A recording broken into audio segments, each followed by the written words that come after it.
Et donc, vous présentez si le travail du photographe, du travail du peintre, du graveur, du sculpteur, et ce qui fait la spécificité de l'acte photographique et du travail du photographe, du créateur photographe. Je vous parlerai essentiellement d'auteurs de l'histoire de la photographie, des artistes qui ont travaillé, donc, on va dire, à partir des années 1840, dans le domaine de la photographie, et je me contenterai de parler de la photographie argentique, bien sûr, qui est quand même l'essentiel de l'histoire de la photo, puisque c'est 150 ans de photographie, le numérique étant d'apparition récente. Mais si la question du travail dans le numérique se pose pour vous, on pourra en parler par la suite, bien sûr. Alors, si on peut passer la 1-2, la deuxième image, c'est là que nous allons voir du reste si nous sommes opérationnels. La 1-2, Monsieur Lefebvre. Dans cette image, je vous propose d'aborder la question du travail au moment où naît la photographie, en 1850, en la situant ce travail dans 4 éléments, 4 ingrédients, si vous voulez, que je vais utiliser par la suite, les voici, que je vais utiliser par la suite pour questionner le travail du photographe à travers les 4 éléments du travail tels qu'ils se présentent au milieu du 19e siècle. Les 4 éléments que je propose, c'est premièrement le corps du travailleur, deuxièmement le matériau à travailler, l'outil de travail et un élément qui semble ne pas apparaître à l'écran, mais que je vous indique, qui est la durée du travail. Donc, à partir de ces 4 éléments, quelle est la spécificité et la nouveauté du travail du photographe sur ces 4 points? Premièrement, donc, le corps. Alors, le corps du travailleur en 1850, c'est essentiel. Le travail est, au milieu du 19e siècle, un travail physique. Or, le corps du photographe, quand on est la photographie, est pratiquement inactif. Ou en tout cas, le travail physique par rapport au travail de l'ouvrier, du paysan, 80% de la population française travaille la terre au moment où naît la photographie. Donc le corps, chez le photographe, il est, je dirais, désengagé, c'est-à-dire son action physique corporelle est dérisoire, c'est simplement le mouvement d'un index sur le déclencheur de l'appareil photo, chose qui mérite à peine le nom de travail. Donc il y a une facilité, une certaine passivité, une automaticité du travail du photographe à une époque où, au contraire, l'effort était nécessaire pour la production du travail. Alors, si on peut passer l'image suivante, c'est-à-dire la 2.1, je voudrais vous montrer une publicité dans le sens de ma remarque. C'est une publicité de Kodak qui, you press the button, we do the rest, vous voyez, qui montre bien qu'il n'y a pas de travail, qu'il suffit de presser un bouton de son index et que le corps du travailleur ici est totalement inactif et désengagé par rapport à ce qui se passe à la même époque dans tous les autres domaines du travail, ou pratiquement tous. Un autre exemple avec l'image suivante, toujours une publicité et toujours de Kodak qui insiste un peu sur ce thème du « vous n'avez pas de travail ». Les choses se font toutes seules. Et au moment où naît la photographie, en 1844, naît le premier livre de photos. Image suivante, la 3. C'est un livre d'un photographe qui s'appelle Talbot et qui, un anglais, le livre s'intitule The Pencil of Nature. Vous devriez le voir apparaître. Traduction, le crayon de la nature. J'ai choisi cet exemple pour vous montrer que dès le début, on a pensé que le photographe n'avait pas vraiment à travailler ou que le travail était fait naturellement, en quelque sorte. Je joue sur les mots, c'est la nature qui fait le boulot, au fond. Et on trouve dans les textes de cette époque, de 1840 et des années suivantes, plusieurs occurrences de cette idée que la nature crayonne ou la nature peint, et la photographie, au fond, c'est la nature qui fait le travail. Alors, on a un changement de registre complet, c'est-à-dire on passe d'un travail manuel à un travail visuel et peut-être aussi, c'est ce que l'on a reproché à la photographie, du travail de créateur, le peintre, au travail d'opérateur, le technicien de l'appareil photo. Alors, est-ce que c'est un vrai travail? Bon, un peu plus loin, je vous dirai en quoi je crois évidemment que c'est un vrai travail, mais je me propose ces remarques qui sont celles de l'époque, c'est-à-dire du milieu du 19e siècle, où l'on se demande est-ce que c'est un vrai travail, et on adresse deux reproches à la photographie. Un, ce n'est pas un vrai travail, et deux, ce n'est pas un travail au sens où l'esprit du milieu du 19e siècle le conçoit. Je m'explique. Le travail, en 1850, est lié à la nécessité. On a besoin de travailler. Et deuxièmement, il est lié aussi, alors ça c'est peut-être dans l'esprit de la société bourgeoise, hein, le travail est une nécessité qui fait vivre, ça c'est assez typique de l'esprit bourgeois du 19e siècle. Et c'est aussi assez typique sur un autre plan, c'est sur le plan chrétien. Car qu'est-ce que c'est que le travail? La Genèse nous le dit, c'est une punition. Adam et Ève ont fauté et la punition, c'est la première des punitions, c'est être chassé de l'Éden évidemment, mais c'est aussi devoir travailler pour vivre et pour au moins se nourrir. Et donc le travail est vécu comme une souffrance, comme une malédiction, comme une expiation. Et la photographie, le travail en photographie arrive au contraire presque de façon ludique. Votre doigt appuie sur un bouton, le travail est fait. Il y a une facilité, un jeu, une magie qui s'oppose à cette conception du travail. Ce n'est plus un gagne-pain, c'est un passe-temps. On passe d'un registre à un autre en plein milieu du 19e siècle. Le deuxième élément que j'ai retenu, c'est le matériau du travail. Alors là aussi, nouveauté en photographie. Qu'est-ce que c'est que le matériau pour le photographe? C'est soit le matériau qu'il utilise dans la boîte noire, c'est-à-dire le film, soit le matériau qui est le monde, c'est-à-dire tout ce qui s'offre à lui, tout l'espace qui s'offre à lui. Or, le monde est travaillé à cette époque, est travaillé par d'abord le paysan, est travaillé par l'ouvrier, bref, le monde est travaillé, mais il est travaillé dans le sens où il est transformé. C'est-à-dire le travail, en 1850, c'est une transformation, c'est une modification. En photographie, le travail, c'est une imitation, c'est une captation.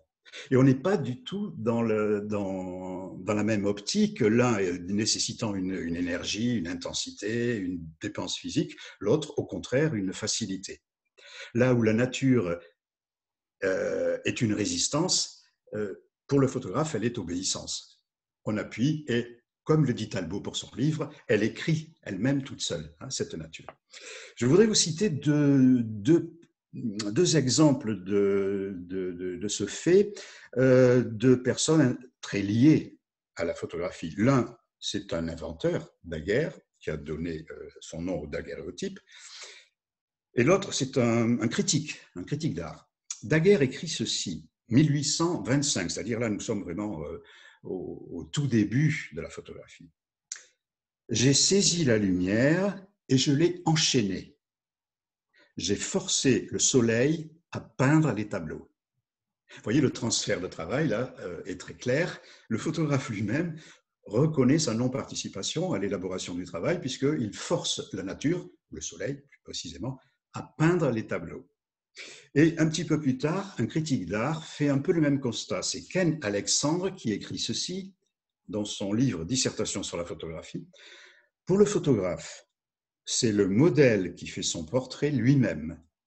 Le modèle et l'instrument agissent seuls. Dans un texte sur, pas vraiment sur le travail, mais sur la pratique du photographe. Troisième élément, l'outil de travail.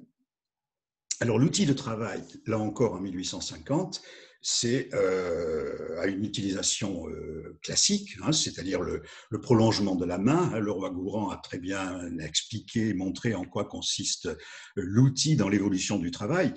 Il prolonge la main, il procure une énergie nouvelle, il intensifie, il donne une dynamique pour une action qui peut être mécanique, thermique, mais en tout cas qui est de l'ordre, là encore, de la transformation par l'outil. Or, en photo, qu'est-ce que l'outil de travail? L'outil de travail, c'est une boîte noire, hermétique, et cet outil, pour la première fois peut-être, il est très peu manipulé. Il est, encore une fois, l'objet d'une simple pression. Aujourd'hui, en argentique, ce n'est même plus le cas d'ailleurs. Un effleurement suffit, en numérique, pardon. Et donc, l'outil ici est très peu mobilisé. Il est un outil très discret. Hein, c'est ce qu'on appelle un l'obturateur qui s'ouvre. Hein, c'est une petite lamelle de métal très, très, très fine qui s'ouvre et se ferme pendant un centième de seconde. Donc, un outil qui n'a rien à voir avec l'outil du travailleur de l'époque et qui n'a rien à voir non plus avec l'outil du peintre. Car l'outil du peintre, que ce soit le pinceau, le couteau ou d'autres outils, est fortement manipulé et il modifie le support de la toile. Ma quatrième proposition, c'est d'interroger la durée du travail. La durée du travail, alors en 1850, la durée de travail, ça n'est pas rien. Marx est en train de travailler là-dessus, il écrit le Capital. Au moment où la photographie est inventée, il réfléchit sur le fait que la valeur de la marchandise est liée à la durée de travail. Que fait le photographe à cette même époque? Un centième de seconde, le travail est fait. Que fait le peintre par rapport au photographe? Le peintre est toujours dans la lenteur. C'est-à-dire, il commence une toile et il lui faut un certain temps qui peut durer des jours, des semaines pour certains. Le photographe est dans la rapidité, centième de seconde. Le peintre est dans la progressivité, c'est-à-dire son travail se fait peu à peu. Le photographe est dans la globalité, dans la totalité, c'est-à-dire une photo se fait toujours en une seule fois, en un seul coup. On ne modifie pas une photo. Ce qui est fait en photographie, jamais en peinture. Il y a toujours une marge en peinture, il y a toujours une marge j'allais dire, de réparation, parce que je pense à un mot des peintres qui est le repentir. Le repentir en peinture, c'est le fait de modifier une peinture alors qu'on pensait qu'elle était terminée. En photographie, c'est pas possible. Alors, vous pouvez refaire de la photo, vous pouvez faire 10 fois la même photo du même endroit, mais vous refaites une photo. Une photo est terminée à l'instant où elle est prise, au fond. Hein, commencée, achevée simultanément. Le peintre est dans l'addition, le photographe est dans la soustraction. Je veux dire ceci, le peintre part d'une toile vierge et peu à peu, il additionne des éléments jusqu'au moment où il estime que l'addition est terminée, que la toile est faite.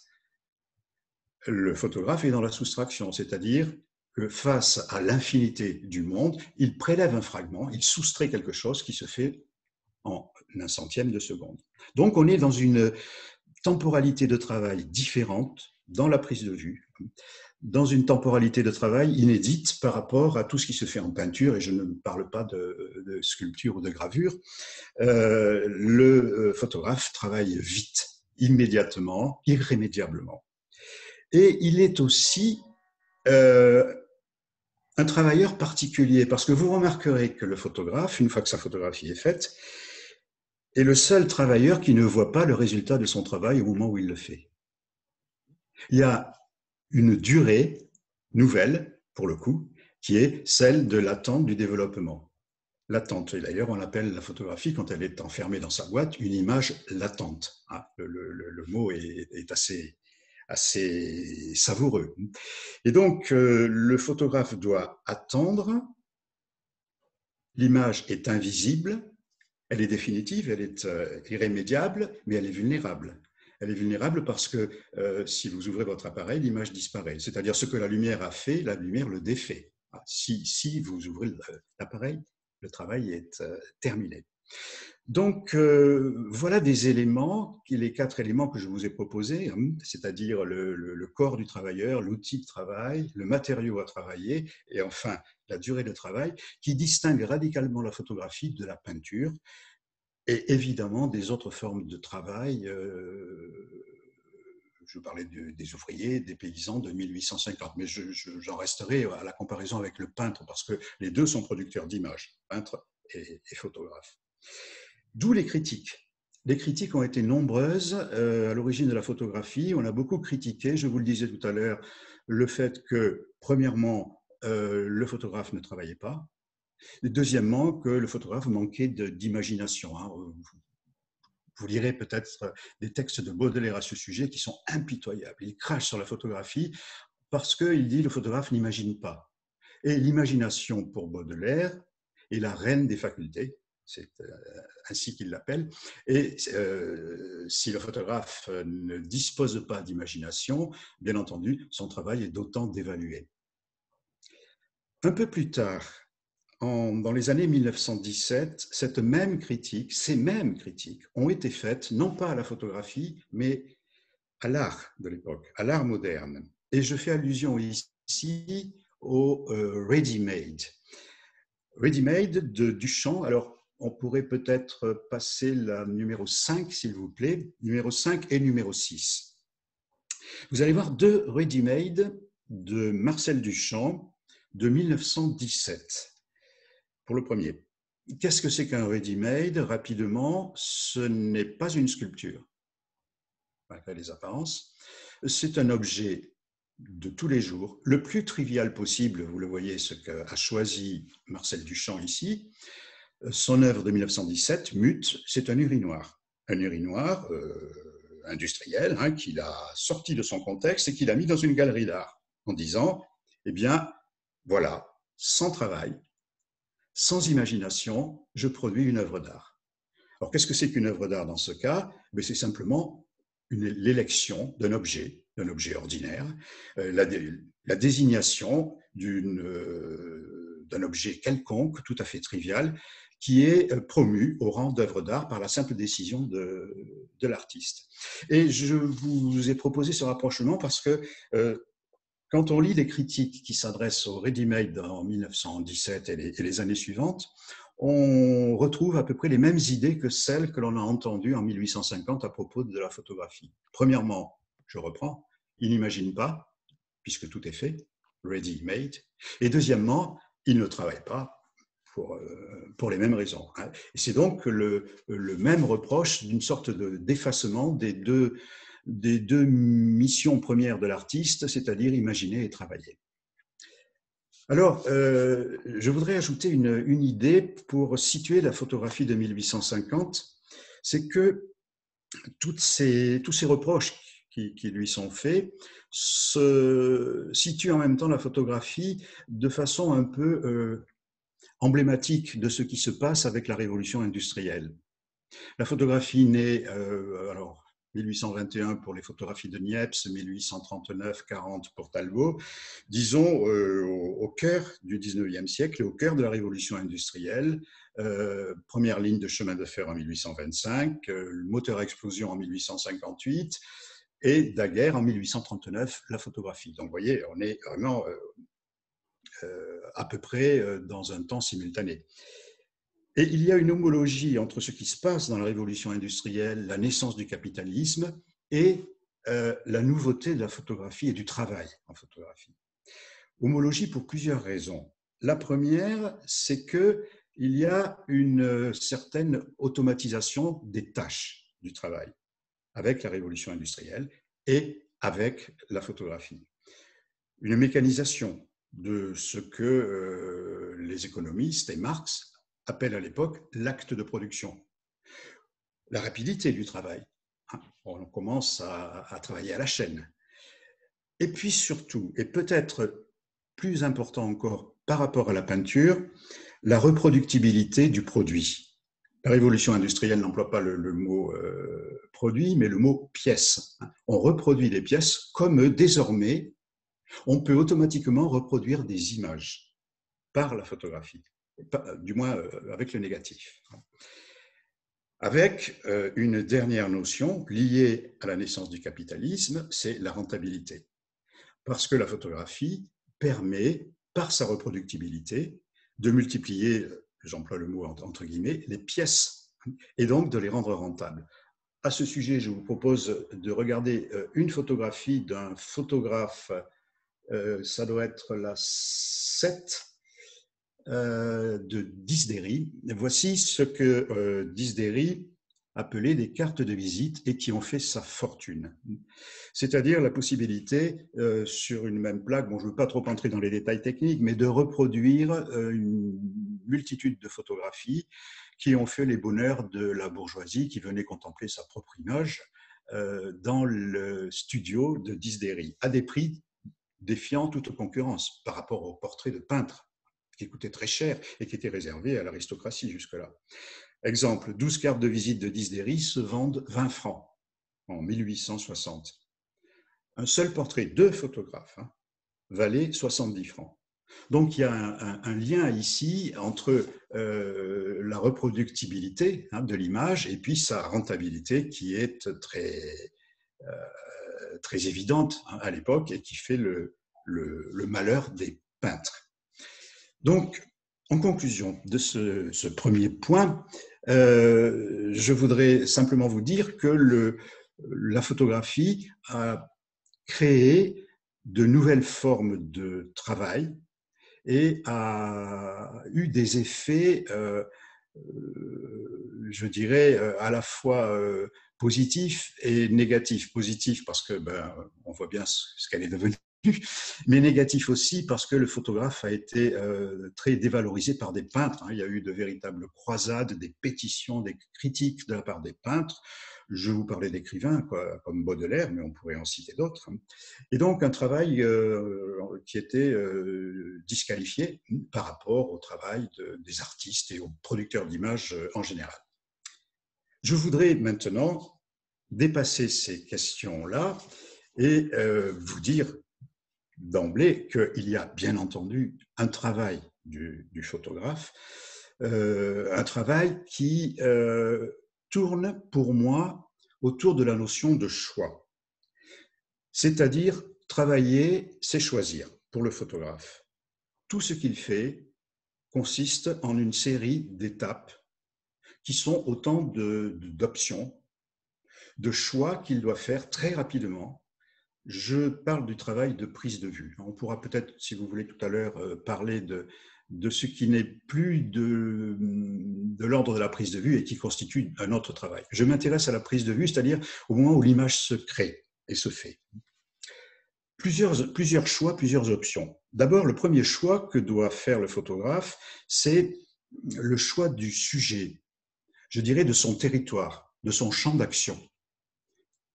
Un photographe qui a, disons, un projet photographique.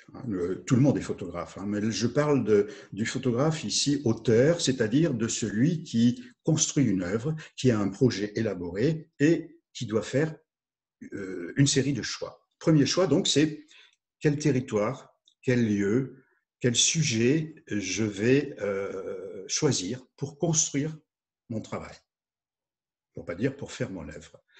Et alors là, tout est possible, évidemment.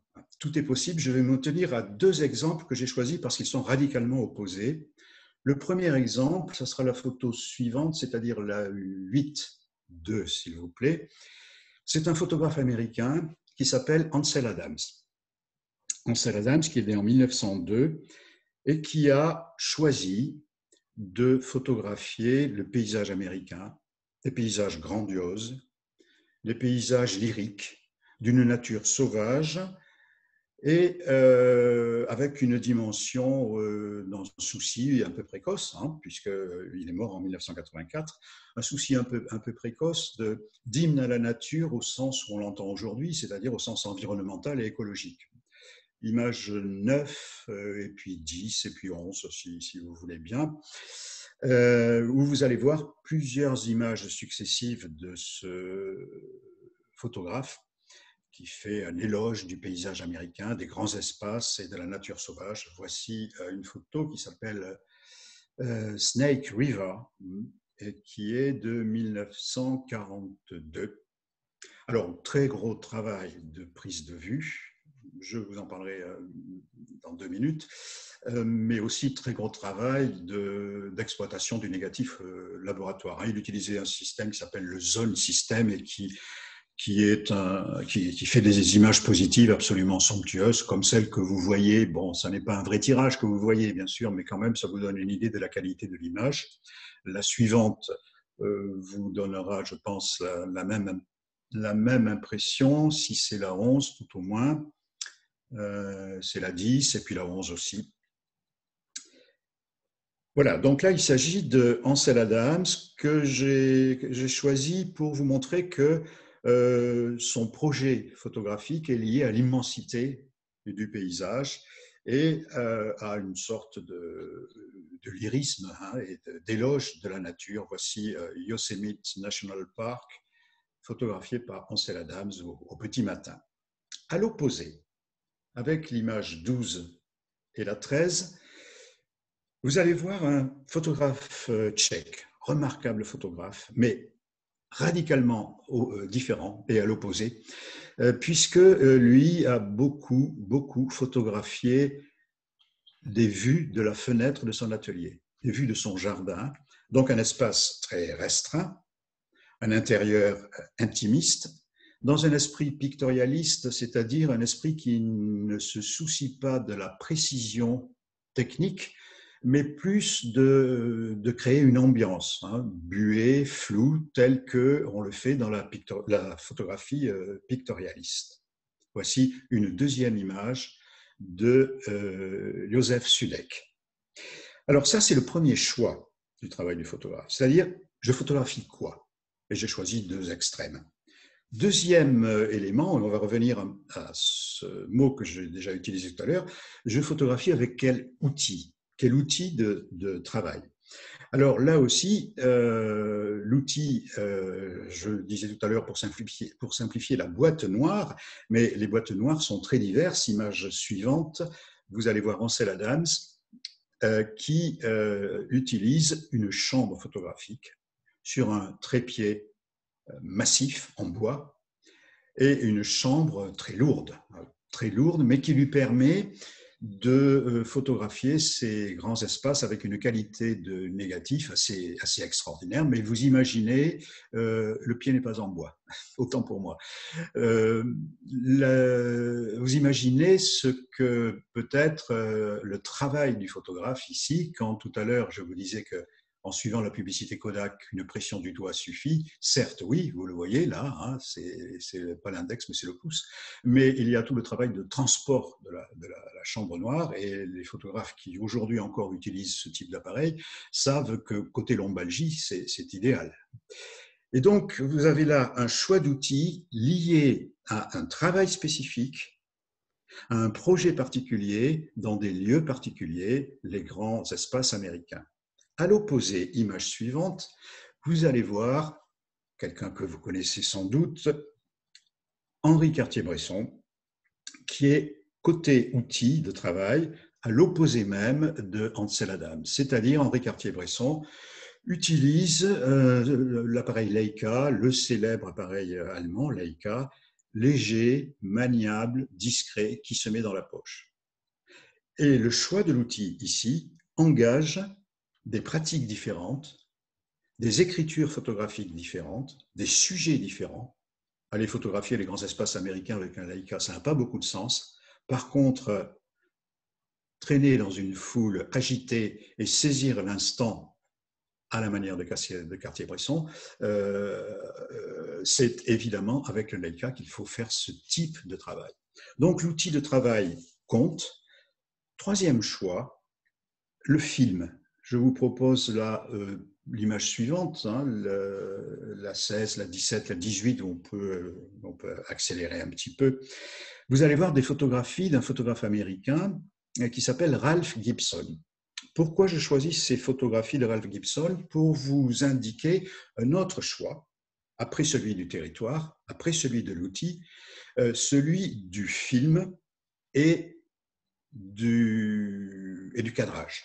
Le cadrage, on en reparlera après, mais ici, le film, vous le voyez, est choisi parce qu'il établit un contraste très fort entre noir et blanc, et qu'il permet à Gibson de sélectionner des fragments vous allez le voir avec l'image suivante, peut-être de façon encore plus probante, des fragments qui sont sélectionnés pour leur géométrie, pour leur très fort contraste, pour aussi une petite dose d'étrangeté. Et pour ça, il fallait un certain film. Un film qui élimine des demi-teintes et qui souligne le noir et le blanc. Voici un col hein, qui, qui est mis en valeur par ce film très fortement développé aussi dans un révélateur très chaud. Bon, je passe sur les aspects techniques, on pourra en parler après si cela vous intéresse. C'était mon choix numéro 3. Choix numéro 4, l'optique. L'optique compte. Vous allez voir dans l'image suivante comment l'utilisation d'un grand angulaire chez un photographe anglais qui s'appelle Bill Brandt, qui est né en 1904, comment Bill Brandt travaille son sujet avec un objectif qui déforme, qui accentue les perspectives, qui met en valeur un premier plan, qui est une oreille, si l'oreille veut bien apparaître, voilà. Alors, il manque un petit morceau d'image. Bon, c'est pas très grave, mais vous voyez l'effet produit, c'est ce qui compte. Avec l'image suivante, vous allez voir un nu, toujours dans la série des photographies de Bill Brandt faites sur une plage, mais qui utilise aussi de la même façon une optique, un objectif, un grand angulaire, qui joue sur des déformations. Et des déformations qui créent un style, alors je mettrai des guillemets au mot style, moi je ne suis pas fan de Bill Brandt, mais en tout cas on reconnaît son style à l'outil, à l'optique qu'il utilise.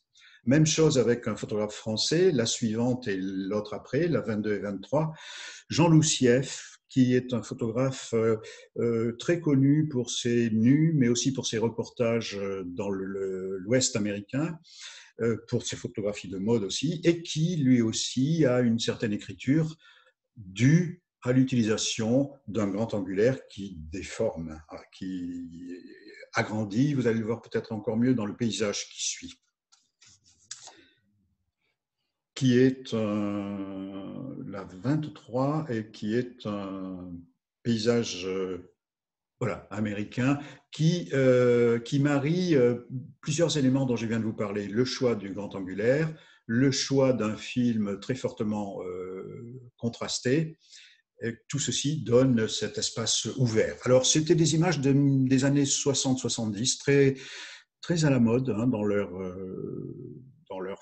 façon de présenter le monde, qui sont peut-être, qui paraissent aujourd'hui un peu datées. Bon, mais ce sont des images assez caractéristiques sur le plan de l'optique. Et je voudrais terminer par le 5e choix du travail du photographe. C'est le choix essentiel, c'est-à-dire je fais la photo quand, c'est-à-dire ce qu'on appellera le déclenchement, si vous voulez. Ça, c'est l'acte majeur du photographe, c'est-à-dire le moment où il appuie sur le déclencheur. Et pour cela, je vais utiliser des photos de Cartier-Bresson. La première, c'est-à-dire la 24, s'il vous plaît.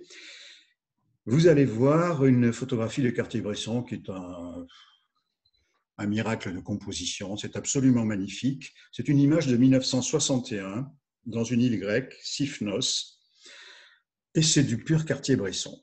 C'est-à-dire qu'il répond au fond aux deux questions, aux deux choix. Ce seront les derniers choix dont je vous parle. Je photographie quand et je photographie comment. Alors le comment, il saute aux yeux, je n'ai pas besoin de le commenter. Vous le voyez, c'est un travail remarquable de choix de lieu. Le choix de lieu parce qu'il y a une géométrisation de l'espace avec tout un jeu sur les rectangles, de ces 4, 5, 6 rectangles qui sont intégrés dans l'image et des lignes et des contrastes entre le noir et le blanc avec parfaitement centré à la croisée des diagonales le mouvement des bras et des jambes de cette jeune fille grecque. C'est absolument superbe, c'est un pur Cartier-Bresson. Et je l'ai choisi parce que il illustre très bien, je crois, l'acte essentiel du photographe, c'est-à-dire l'instant décisif. Le mot est de Cartier-Bresson. Une seconde après, c'était foutu. La jeune fille était passée. Bon, il restait l'architecture géométrique, pas mal, mais il manquait cet élément vivant. Et puis, une seconde avant, ça n'allait pas parce que j'imagine que les positions des deux bras et des deux jambes de cette jeune fille ne produisaient pas cet effet magnifique de silhouette qui court dans l'escalier. Donc, le photographe ici, dans ce dernier choix, doit procéder à un double choix. Et en fait, ce double choix, c'est une double coupe.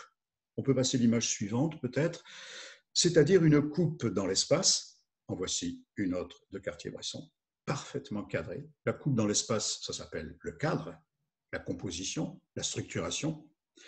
Et la coupe dans le temps, ça s'appelle l'instant décisif dont vous venez de voir un très bel exemple. Donc, un double choix spatial et temporel. Et ce choix, il se fait, comme je vous le disais tout à l'heure, en une seule fois, en un seul coup. Il est définitif, il est irrémédiable, il est irréversible. C'est-à-dire, vous ne pouvez pas dire à la jeune fille, enfin si vous pouvez, mais c'est plus de la photo de Cartier-Bresson, vous ne pouvez pas lui dire, tu veux bien redescendre l'escalier et le remonter. Ah, non, le choix est décisif, c'est le mot de Cartier-Bresson, et il est irréversible.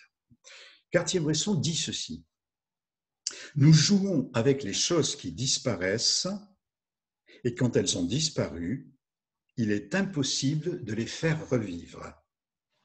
Pour nous, ce qui disparaît, disparaît à jamais. De là notre angoisse, et aussi l'originalité de notre travail. Et alors là, il y a tout Cartier-Bresson, et il y a peut-être aussi une définition de la photographie. C'est une coupe dans l'espace, c'est une coupe dans le temps, mais c'est aussi quelque chose de, je vous le disais, d'irrémédiable et qui lui donne une force émotionnelle unique qu'il n'y a pas dans la peinture. Car la peinture est toujours l'objet d'un art, celui d'un peintre.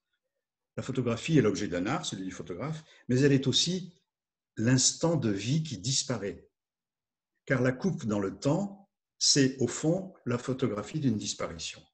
C'est pour ça aussi que la photographie est liée au temps, est liée à la mort, et pour ça aussi que nous lui attribuons une force affective aussi intense. Il suffit de regarder un album de famille pour voir un peu à quoi je fais allusion. Et toute photographie est donc cette disparition à l'instant où elle disparaît. Et je voudrais pour terminer arriver au dernier choix du photographe dans son travail, c'est-à-dire alors, peut-être encore une ou deux photographies de Cartier-Bresson. Oui, j'en ai mis plusieurs. Je ne vous cache pas mon goût pour ces images. Alors bon, on peut encore dire que c'est une composition parfaite, que l'enfant est exactement à l'endroit où il fallait qu'il soit. Et Cartier-Bresson n'était pas le genre à faire poser, surtout pas. C'était un reportage de rue. Vous voyez cette image faite à Hyères en 1932, qui est une composition parfaite, avec toute une série de courbes, la courbe du trottoir, la courbe de l'escalier, la courbe de la rampe d'escalier, et on pourrait ajouter les courbes des roues de vélo. Autant tout à l'heure, c'est pour ça que j'ai choisi aussi cette image, autant tout à l'heure nous étions dans la verticalité ou l'horizontalité avec des formes orthogonales, autant ici nous sommes dans la douceur de la courbe et d'un instant décisif. Le flou ici est parfait. Parce que si ce cycliste était net, la photographie serait affaiblie. Et le travail de Cartier-Bresson ici, je le suppose, je n'y étais pas, mais a été de choisir une vitesse lente en se disant si quelqu'un passe à cet endroit, il sera flou et ce sera très bien. Enfin, moi, je le vois comme ça. L'image suivante, s'il vous plaît, qui va terminer, je crois que c'est ma dernière image de Cartier-Bresson, qui va terminer cette série de Cartier-Bresson. Elle est encore une fois parfaite. L'instant décisif tel qu'il le définit, le voici. Le voici avec cette image d'un homme qui vole au-dessus de l'eau. 1932, c'est à la gare Saint-Lazare, derrière la gare Saint-Lazare. Mais regardez bien cette image. combien l'œil de Cartier-Bresson est fin, vif, incisif, puisque vous voyez cet homme qui semble voler sur l'eau, il a une deuxième image, son reflet dans l'eau. Mais vous voyez aussi une affiche publicitaire au fond à gauche d'une danseuse qui a presque le même mouvement que cet homme qui évite la flaque, enfin qui évite l'inondation plus exactement. Autre reflet, les grilles qui se reflètent dans l'eau font écho, donc déjà double image, font écho aux grilles que vous voyez en haut à gauche. Et tout ça parfaitement composé, cadré par les personnages qui assurent la verticalité de l'image en parallèle avec les grilles et qui sont devant et derrière les grilles. C'est du grand art, c'est le fameux instant décisif de Cartier-Bresson. Voilà, alors pour terminer, je voudrais finir avec le dernier choix du photographe. Imaginons son travail depuis le début. Si vous vous rappelez des choix que je vous ai indiqués, il doit d'abord se dire, bon, je vais où, je photographie quoi? Ensuite, je prends quel outil? Cartier-Bresson ici prend un petit Leica, et pour cause. Ensuite, je vais photographier quand, à quel instant? Ansel Adams, pour ses paysages, il prend son temps. Il attend que les brumes se dégagent pour photographier le soleil levant dans le parc de Yosemite. Cartier-Bresson, lui, il a un centième de seconde ou un millième de seconde pour saisir cet homme qui vole. Et enfin, après tout ce travail, il reste à rentrer chez soi avec dans la poche la pellicule. Et là, c'est un autre travail qui commence. Je ne vais pas trop m'étendre là-dessus, mais c'est une phase essentielle. C'est ce qu'on appelle la planche contact. Alors, vous allez voir une planche contact. Alors, peut-être d'abord l'image, on va sauter la 29 si vous voulez bien, parce que je ne voudrais pas être trop long. On va passer à la 30 et puis directement, oui, la 30, directement à la 30, si c'est possible. En tout cas, là, je voudrais vous montrer des planches contact. C'est le dernier choix. On choisit dans ces brouillons, c'est-à-dire un photographe fait 10, 20, 30, 36 photos sur une pellicule de 35 mm. Et ces photos sont développées et arrivent sous ses yeux la planche contact. La planche contact, c'est au format du négatif, des tirages positifs sur une seule feuille. Vous allez en voir une, la 30. Voilà, une planche contact d'une photographe américaine qui s'appelle Diane Arbus. Qu'est-ce que c'est que la planche contact? Eh bien, c'est l'histoire de quelques secondes ou quelques heures de travail d'un photographe qui est parti et qui a photographié ici à Central Park. Le photographe fait des brouillons. Il fait une série de photos. Certaines sont bonnes, certaines sont mauvaises, certaines sont franchement nulles. Et il fait son dernier choix. De tout ceci, de ses erreurs, de ses tâtonnements, de ses lapsus aussi. Tiens, pourquoi j'ai fait cette photo? Ça arrive à tous les photographes, bizarre. Et de tout ceci, il doit tirer une, deux, trois photos ou zéro, hein, qui sera la photo élue. Voici la planche contact légèrement agrandie, les 6 premières images. C'est-à-dire, au fond, quand il regarde la planche contact, c'est comme un tamis, vous savez, il ressort le bon grain. Et là, Diane Arbus, de cette promenade dans le parc, n'a choisi aucune de des 11 photos, je ne sais plus combien il y en a exactement, il faudrait vérifier. Elle a sélectionné celle-ci, et elle a bien fait. Elle a sélectionné cet enfant. Les précédentes, vous avez dû les voir un peu vite, étaient tout à fait quelconques, pour certaines banales, celle-ci pas banale.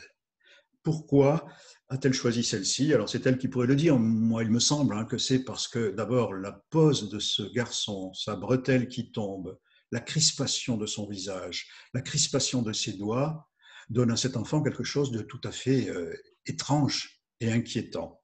Or, l'étrange, l'inquiétant, c'est ce qui intéresse Diane Arbus chez tous les sujets humains qu'elle a photographiés, que ce soit les handicapés, que ce soit les malades mentaux, que ce soit les gens rencontrés dans la rue. Ces sujets ont toujours quelque chose d'inquiétant et qui l'ont inquiété et qui nous inquiète. Et voici donc comment le dernier choix de la planche contact parvient a sélectionné ici la photo. Je suppose que beaucoup de planches contact de Diane Arbus n'ont pas eu ce destin, c'est-à-dire elle n'a retenu aucune photo, mais celle-ci est devenue célèbre à juste titre. La suivante, s'il vous plaît, c'est une photographie encore d'un photographe américain qui s'appelle Elliott Erwitt. Vous allez voir d'abord la photo et vous allez voir ensuite la planche contact. Et vous verrez vous-même comment Elliott Erwitt a fait le bon choix. Voici une photo, alors je l'ai choisie aussi pour passer à un mode un peu plus léger, puisque Elliott Erwitt, photographe américain, adore les photographies de rue et les photographies de chiens. Il a même fait 5 livres sur les chiens dans les rues. Donc ici, c'est le petit toutou à sa mémère qu'il a photographié, et toutou qui regarde l'objectif qui est au sol, ici. Et vous allez voir, image suivante, la planche contact d'où est extraite cette photographie, et vous allez voir combien Elliott Erwitt a fait le bon choix. L'image suivante va arriver. Pendant ce temps-là, je vais vous lire petite confidence de ce photographe. Elliott Erwitt dit ceci, qui est intéressant. Pour garder à notre métier sa part de mystère et aussi éviter de montrer nos faiblesses, les planches contact doivent rester aussi confidentielles que les paroles échangées chez le psychanalyste ou dans un confessionnal. Alors, on a la chance de voir sa confession à travers cette planche contact, et vous voyez les erreurs. Enfin, les erreurs, vous voyez les mauvaises photos, vraiment. Bon, je ne veux pas insister, mais il est clair qu'il n'y a qu'une bonne photo dans cette planche contact. Et la planche contact, c'est le choix, c'est l'ultime choix, et là, c'est le bon choix. À noter quand même, chose peut-être pas si courante chez les photographes de cette époque, les reporters comme Cartier-Bresson ne recadrent pas. Elliott Erwitt, lui, recadre. Peut-être parce que sinon, cette planche contact n'avait rien à offrir, et qu'il s'est dit, bon, je vais recadrer cette troisième image et ça en valait la peine. Image suivante, il s'agit de Marc Ribou, photographe français dont j'ai choisi une image très célèbre aussi. C'est la photographie du fameux peintre de la Tour Eiffel, image très charmante où le hiatus entre le danger et la délicatesse chorégraphique du peintre nous amuse beaucoup. Marc Ribou a photographié ce peintre après avoir fait toute une série de photos. Et c'est son choix, son choix ultime. Parce qu'au moment où il faisait les photos, vous allez le voir avec la suivante, on a l'impression qu'il ne choisissait pas vraiment. On a l'impression qu'il tâtonne, qu'il y a chez lui une approche de son sujet qu'il cherche et peut-être qu'il pense ne pas trouver. En fait, il l'a trouvé. Alors, voici la planche contact. Alors, comme c'est du 35 mm, évidemment, vous ne voyez pas le détail, mais vous voyez quand même combien le photographe tâtonne, fait beaucoup de photos et retient ça doit être la 13 ou 14e, en tout cas 3e bande à droite. Voilà, magnifique photo. Le reste, ma foi, c'est pas terrible. Tout Marc Ribou qu'il est, il fait comme tout le monde. Il erre. Je dis il erre parce qu'il y a dans l'examen d'une planche contact toute une dimension autobiographique et intimiste. Tout à l'heure, je vous citais cette phrase d'Elliott Erwitt qui disait c'est comme chez le psychanalyste, c'est comme au confessionnal. Oui, et on aurait pu ajouter c'est aussi suivre à la trace le photographe, et ça donne un petit peu, chez certains photographes et dans certaines planches contact, une dimension de journal intime, l'autobiographie. Voilà par où il est passé, voilà où il a hésité, voilà où il a photographié, voilà ce qu'il a rejeté, voilà ce qu'il a retenu. Vous voyez, un peu comme les ratures de l'écrivain. Il y a des gens qui adorent les variantes chez les écrivains. Eh bien là, vous avez des variantes. C'est peut-être aussi la planche contact, le lieu de l'inconscient, d'une certaine façon. Dernier exemple, et je m'arrêterai là, avec les photos qui suivent, vous allez voir Si l'on peut passer peut-être à la 37, mais rapidement, parce que je vois quand même que l'heure passe et que je vais atteindre 1 heure, ce qui était le délai imparti. Voici une photographie d'Herbert List, très belle image, très très belle image, très fortement composée, avec cette juxtaposition entre un animal et les jambes d'un baigneur. Et vous allez voir la planche contact d'où elle est issue. Image suivante. Planche contact qui nous montre là aussi des images de baignade tranquille, mais d'un point de vue photographique, sans grand intérêt, sauf cette image que vous avez vue précédemment et qui est la 8e. Et image suivante, la 39, c'est un agrandissement d'une des images quelconques dont je vous parlais. Alors, on pourrait penser que la planche contact est surtout utile dans le reportage et se dire que la part du hasard du reportage fait que on tâtonne justement. Et se dire que, par exemple, dans un studio, le choix se fait au moment de la prise de vue, et de manière unique et définitive, puisque c'est le photographe qui agence les choses. Ce n'est pas vraiment le cas. Je vais vous donner un exemple avec un portraitiste qui travaille en studio, qui s'appelle Newman, images 40 et 41. On va les passer ensemble pour accélérer un petit peu. Newman est un photographe qui s'est intéressé aux artistes, aux célébrités, et ici c'est Stravinsky dans le studio de Newman. Voyez une série de photographies, et on voit bien que Newman tâtonne, qu'il cherche, qu'il fait bouger son personnage, qu'il le place au travail à son piano, puis à côté de son piano, puis contre le mur, bref, il cherche. Il trouve à la dernière image qu'il va lui aussi, comme Newman, recadrer. Voici la dernière image qui est magnifique. Il a bien cherché, il a bien choisi. Donc en studio aussi, on peut avoir à choisir sur une planche contact, c'est-à-dire on peut avoir à chercher, à tâtonner, évidemment.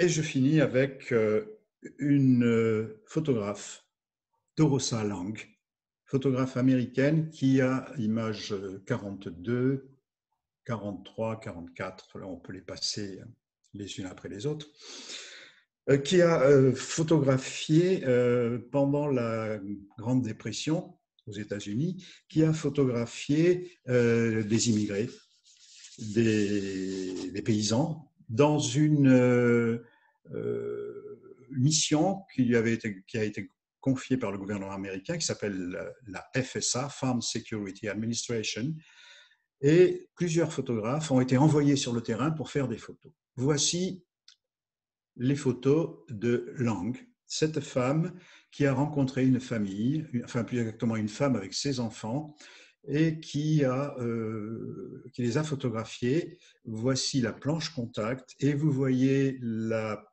l'image célèbre qui se trouve dans la 3e bande, et c'est la 4e image de la 3e bande, image qui a fait le tour du monde, qui est devenue très célèbre. Et voici ces tâtonnements, voici ces errements.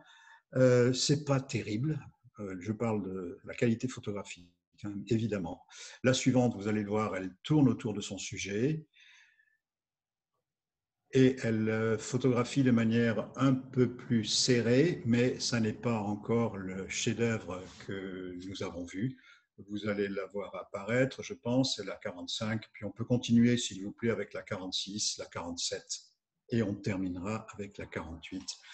Juste pour vous montrer les errements, les hésitations, les mauvais choix. C'est pas très bon, là. Il y a cet enfant qui est un peu masqué par le piqué de la tente. Bref, c'est pas encore une très bonne photo, celle-ci non plus. Et vous allez retrouver la première, c'est-à-dire la fameuse photo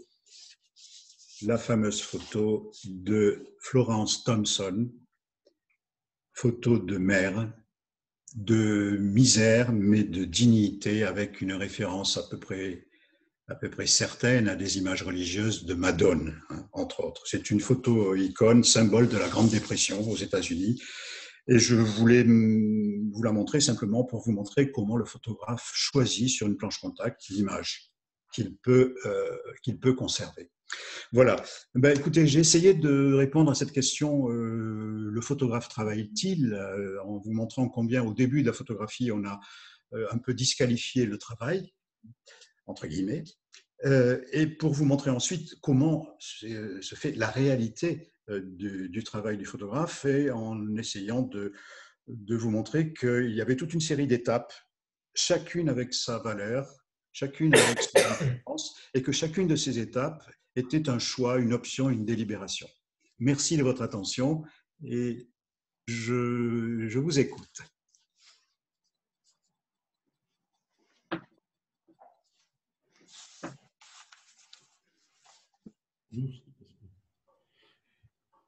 C'est beau, ça.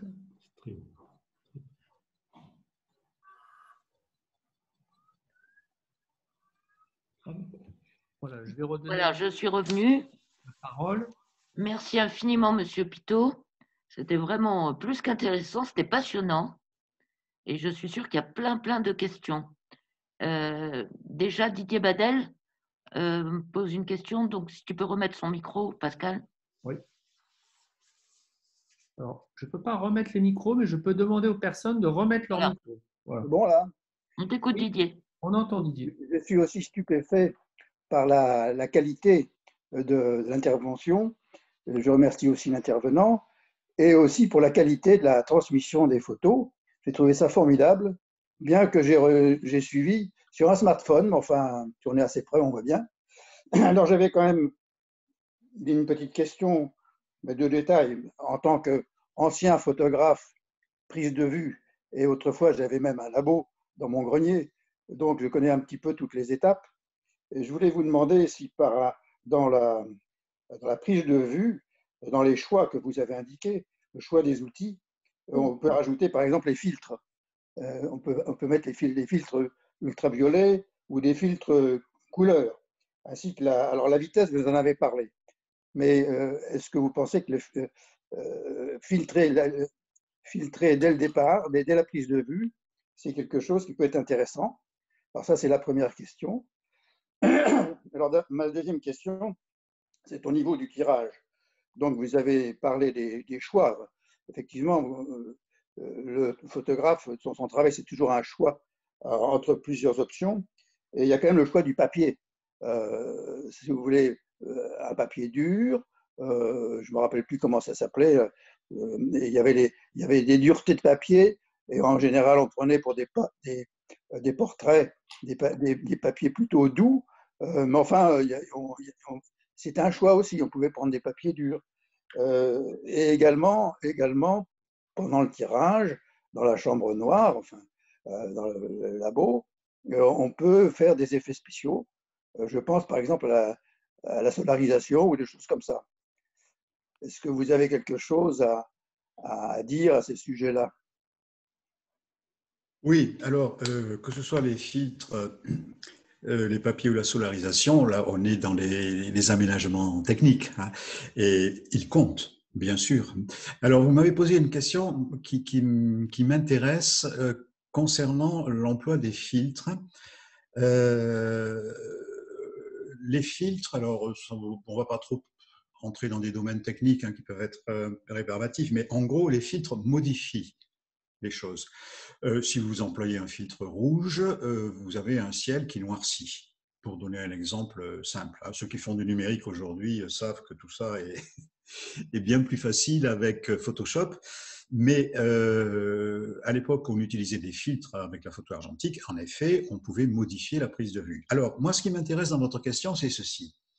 C'est une question de purisme et d'écart par rapport à la réalité. Plus vous utilisez des éléments de modification, de compensation, filtres, papier plus ou moins dur. J'ai cité le cas de l'objectif grand angulaire, hein, qui modifie aussi, hein, la réalité.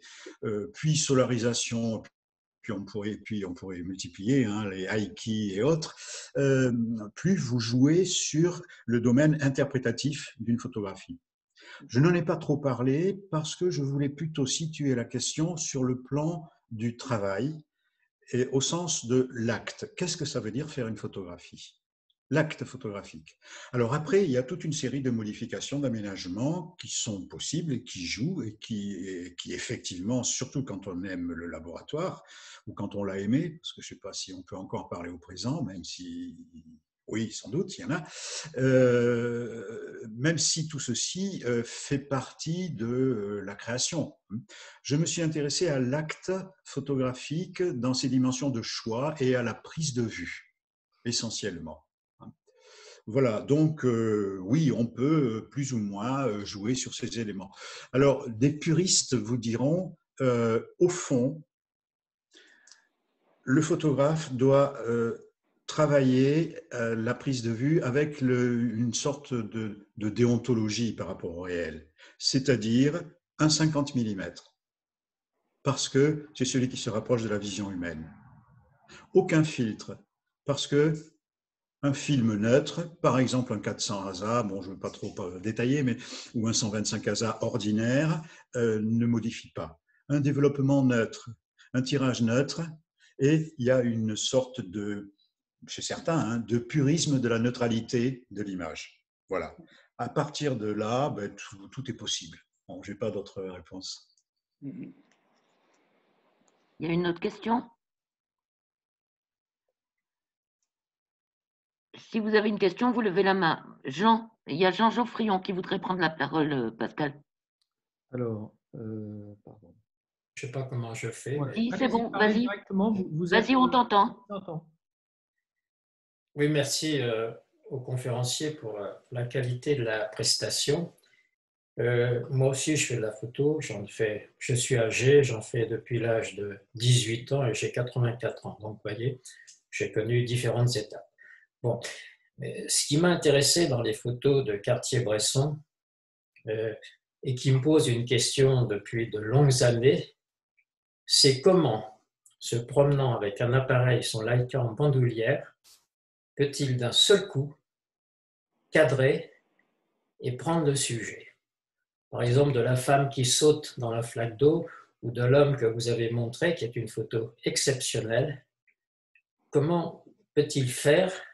Est-ce que, c'est la question que je me pose, mais peut-être avez-vous la réponse, est-ce qu'il a vu l'endroit? Est-ce qu'il a composé dans sa tête la photo et il attend qu'un patient passe? Et ça me semble, sur le nombre de photos qu'il a prises comme ça et qui sont admirables, comment peut-il bien cadrer et avoir le sujet qui passe comme ça? C'est phénoménal. C'est un peu comme un chasseur qui a son fusil en bandoulière, il y a une bécasse qui passe, il enlève le fusil, il tire, il la tue. Est-ce possible? En tout cas, le résultat est extraordinaire. Alors, La question est excellente. Votre métaphore du chasseur d'image, en l'occurrence, est intéressante parce qu'un chasseur, que je ne suis pas, hein, mais je suis un photographe, un chasseur vous dirait, mais vous savez, je perds beaucoup de temps et le photographe perd beaucoup de temps. Cartier-Bresson est un chasseur, bon, je pense qu'il n'aimerait pas le mot, mais est un flâneur, peut-être prédateur, qui prend beaucoup de temps et les images ne viennent pas toutes seules. Hein. C'est un travail, alors, puisque le thème du centre, c'est le travail, je dirais que c'est un travail à plein temps. Cartier-Bresson a toujours son appareil en poche, mais ce n'est pas l'appareil qui fait la photo. Il a l'appareil en poche et il a l'œil aux aguets, toujours réceptif, toujours, j'ai envie de dire, il guette. Alors, vous sembliez dire, est-ce qu'il va voir à l'avance, est-ce qu'il prévisualise un endroit en se disant c'est là que ça va se passer? Sans doute que ça peut arriver, ça a pu arriver, mais je crois qu'il est constamment aux aguets et que c'est un travail à plein temps, pour revenir sur le travail. Il n'y a pas de télétravail en photographie, hein. Pas encore en tout cas. Il faut être sur le terrain, il faut observer, il faut attendre, il faut perdre du temps. Et Cartier-Bresson voyageait beaucoup, était tout le temps disponible et faisait ses photographies en perdant du temps, hein, comme ceci. Mais il y a autre chose dans votre question. Vous faisiez allusion, j'ai l'impression, hein, à la qualité de la composition, bon, ce qui est évident, hein, pour Cartier-Bresson. Sachez quand même que un conseil qu'il donnait aux photographes et qu'on peut donner à tous les photographes, c'est avant de prendre votre appareil photographique, allez dans les musées. Regardez comment est fait une peinture. Qu'est-ce qui fait la force plastique? Qu'est-ce qui fait la densité d'une image de peinture? Et après, prenez votre appareil photo, ça vous aidera. Je pense que Cartier-Bresson vous répondrait de cette façon. D'accord. Est-ce qu'il y a une autre question? La question, je trouve, était très intéressante parce qu'il y a beaucoup de choses dans la qualité d'une photo. Alors, vous avez parlé évidemment de la lumière, des ombres. On sait que si on fait une photo de très bon matin, quand le soleil se lève ou quand le soleil se couche, on va avoir une lumière plus intéressante qu'en plein midi. Enfin, forcément, il y a la géométrie, il y a le choix du sujet. Et vous avez insisté sur l'instant présent. En fait, le pêcheur ou le chasseur ou le guetteur, c'est celui qui va capturer l'instant présent. Alors, on peut se balader avec son appareil photo en bandoulière, mais il y a une sorte de hasard, en fait, où on va tomber au bon moment sur le bon sujet qui va avoir tel mouvement. Donc, il y a une part, pas de chance, je ne sais pas si on peut dire ça comme ça, mais de réussite, je ne sais pas comment on peut dire ça, du photographe. Et effectivement, il n'y a pas que l'appareil photo. Quand on voit aujourd'hui la qualité de nos appareils photo, certainement des photographes il y a 50 ans n'avaient pas la qualité. Ils se baladaient avec un grand angle et un 300 mm, et puis ils avaient deux, trois objectifs, et puis c'est tout. Ils avaient le 50, le 300 et un grand angle. Nous, on peut avoir une panoplie aujourd'hui d'appareils, d'objectifs qui sont très perfectionnés. Alors, on aura peut-être une meilleure qualité des photos, puisqu'aujourd'hui, on a une définition incroyable des photos en pixels, mais pour autant, c'est le même travail de saisir l'événement, c'est une rencontre à l'instant T, et ça, c'est ça qui fait la qualité du photographe et d'une photo. Derrière vous, Monsieur Lefebvre, il y a une peinture de Monet, si je vois bien. C'est ça, elle était déjà là, Chauffoyer fraternel. Oui. Voilà. Pour répondre à votre remarque, moi je dirais ceci, hein, une peinture comme ça, c'est pas seulement une affaire de pinceau, c'est une affaire de regard. Et vous parliez de hasard, oui, la photo c'est hasard plus regard, mais il faut les deux. Et Cartier-Bresson a peut-être un peu de chance, mais il a surtout un regard. Un regard. Les nymphéas de Monet, parce que tout à l'heure je faisais une allusion, je disais que le photographe il doit aller au musée. Les nymphéas de Monet ont été vus par des milliers et des milliers de personnes avant Monet. Il a fallu un regard unique pour faire ce qui est derrière vous.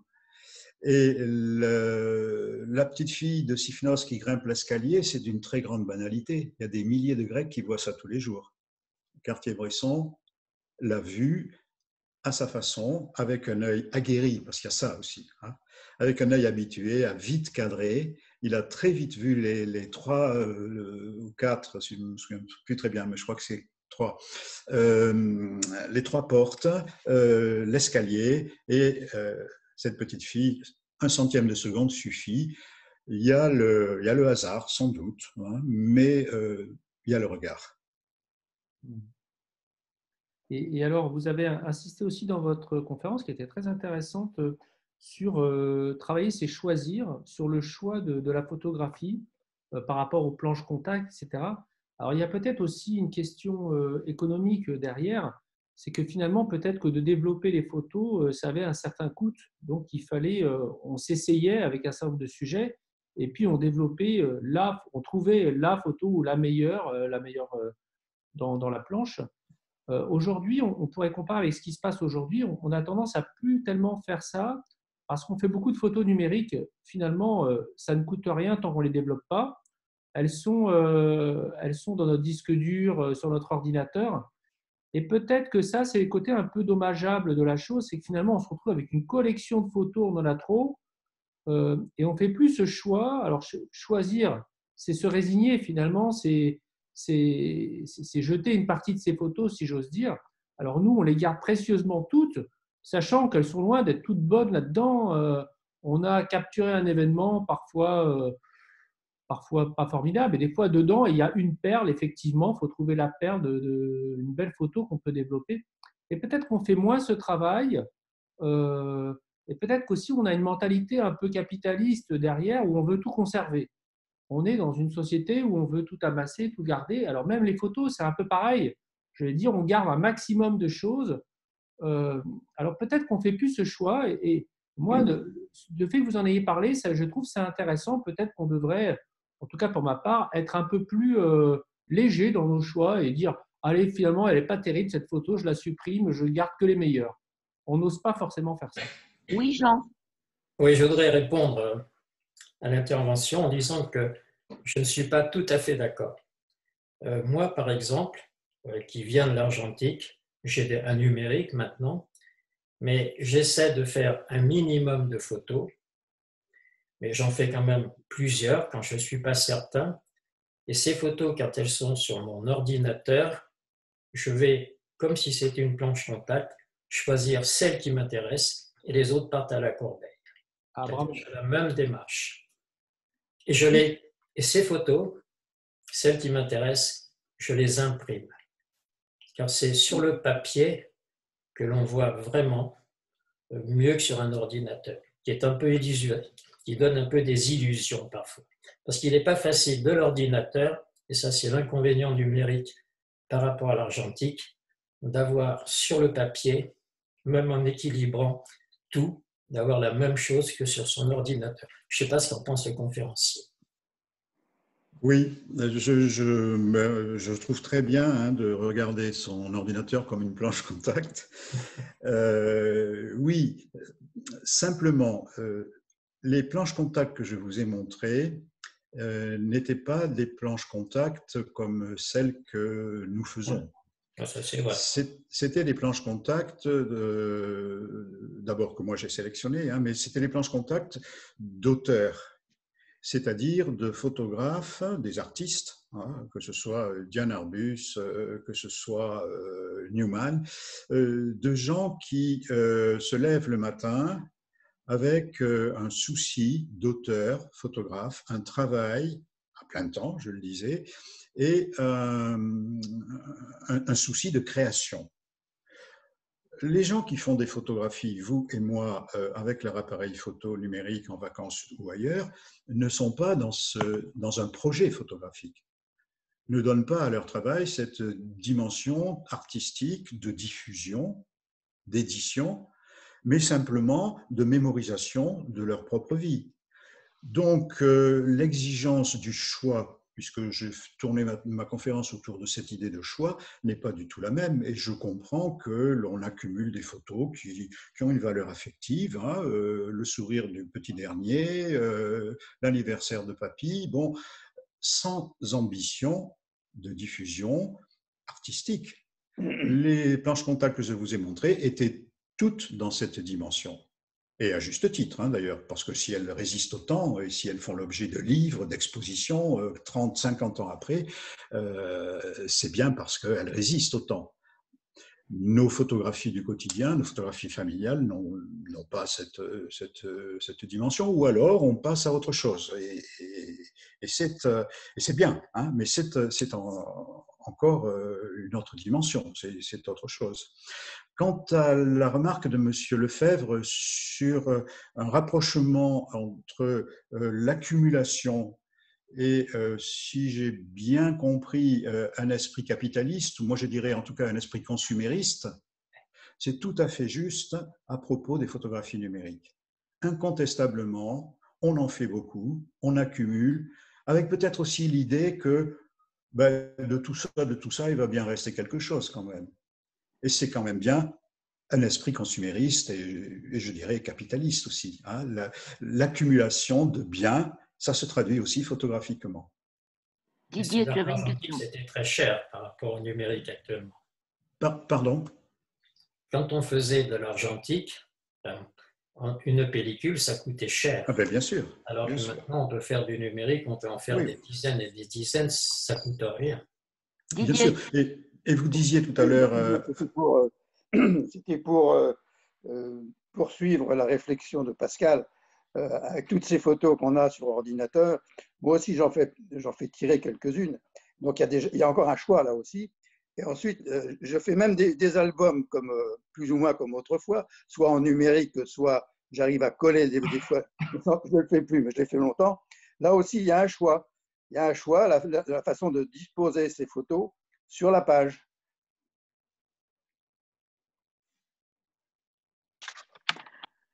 j'ai été personnellement très touchée par Newman parce que c'était vraiment une empreinte du passé.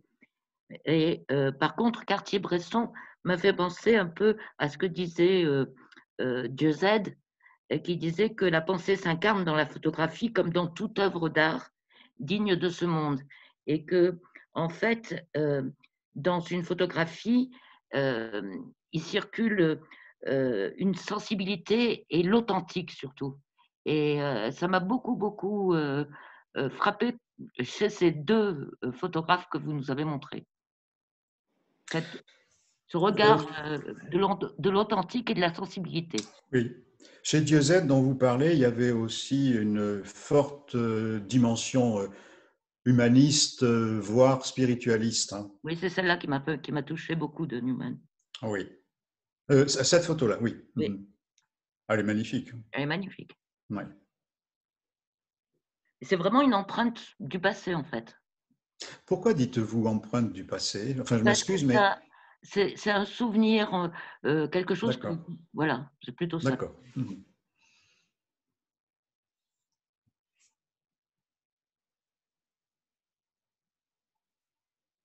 Voilà. Est-ce qu'il y a d'autres personnes qui souhaitaient prendre la parole ou poser une question?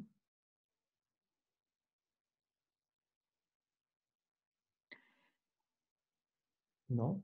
Pour une première visioconférence, merci beaucoup. En tout cas, on a mêlé la qualité de votre intervention plus les photos. C'était assez innovant de faire ça par visioconférence avec des photos. Merci. C'est passionnant. Merci à vous, c'était très intéressant. Oui.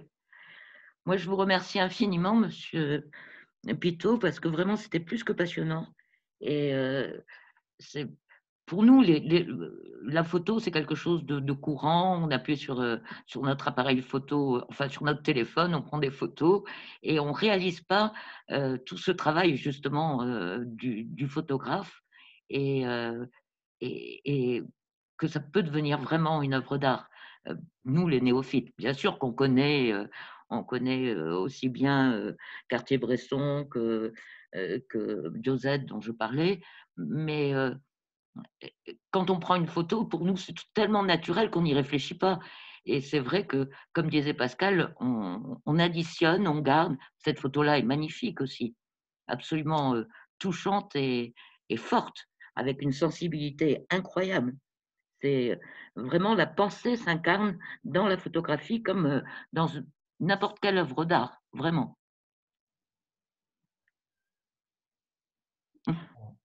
Eh ben, merci beaucoup. Je pense qu'on va s'arrêter là pour vous laisser tous finir la soirée, chacun chez soi, bien sûr. En tout cas, remettre tous les micros peut-être pour qu'on puisse tous se dire au revoir. Oui, voilà, les micros sont mis. Alors attendez, oui. Voilà. Je demande la réactivation du micro pour ceux qui veulent intervenir. C'est pas si… En tout cas, un grand merci. Et puis, on est très heureux d'avoir réentamé un cycle de conférences même par Zoom. Et on se donne rendez-vous, pour ceux qui le souhaitent, jeudi prochain, d'abord à 12h30 pour une revue de presse avec Jean-Pierre Boucharin. Et ensuite, à 20h. Avec Denis Favnec. Ah voilà, j'ai cherché le nom de l'intervenant, Denis Favnec. Dans l'atelier du peintre. Et je vous envoie à tous un lien. Merci. Merci. Merci beaucoup. À vous aussi, Monsieur Pitot, de façon à vous retrouver. Très bien. Ben, je vous remercie. Bonne soirée à tous. Merci. Je vous remercie. Merci à vous. Merci à vous. Merci. Au revoir.